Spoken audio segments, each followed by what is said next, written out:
Hello mga BFF, welcome uli sa another episode ng kusina ng Blind Kusinera. Ngayon magluto tayo ng adobong galunggong. Yung maliliit yan kasi pampaksiw, pero adobohin natin guys para maiba naman. Ngayon ayan na siya, hinilera ko na siya sa kaserola. Ilagay na natin yung ating mga ricado.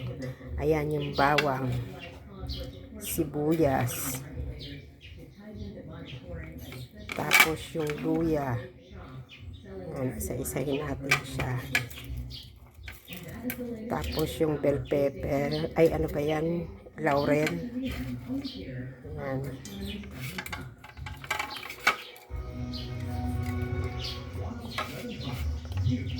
Tapos lagyan natin ng half teaspoon ng asin. Half lang muna, baka umalat siya.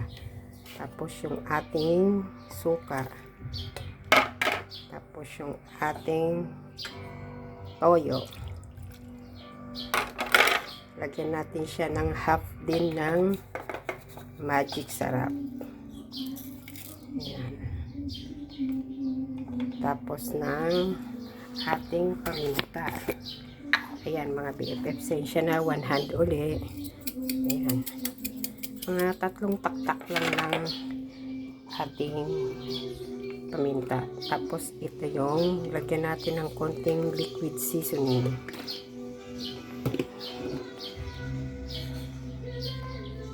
Ayan, lagyan pa natin siya later. Ayan mga BFF, meron pa tayong ilalagay na ating konting ricado. Lagyan natin siya ng 1 kurot lang ng chili powder. Tapos siling haba, siling green, pansigang, tapos mga 1/4 ng tubig. Ayan, tapos salang na natin siya mga BFF. Ayan, para ayan, salang natin siya. Ayan, balikan natin siya mamaya mga BFF.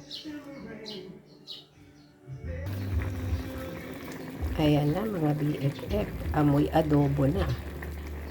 Patakan natin ng konting mantika para pagka nagmamantika pa rin siya. Balikan natin siya, malapit na siya maluto mga BFF. Ayan na mga BFF, luto na ang ating adobong galunggong. Yung maliliit yan, yung paksilid. Ayan, luto na. Pwede nyo siyang patuyuin kung ayaw nyo ng may sabaw. Masarap din kasi yan, yung medyo tuyo. Tapos, pinatakan ko ng mantika. Kaya mag-ano yung mantika niya. Eh kaso, gusto ng asawa ko yung mayroon konting sarsa. Kaya, hindi ko na siya patutuyuin mga BFF. Ayan na siya. Hindi ko na rin siya isasalin sa isang serving plate. Bye-bye na mga BFF. See you next luto sa kusina ng Blind Kusinera. Thank you for watching in my YouTube channel. Elsa Quintinita, The Blind Kusinera. Bye-bye guys. Thank you.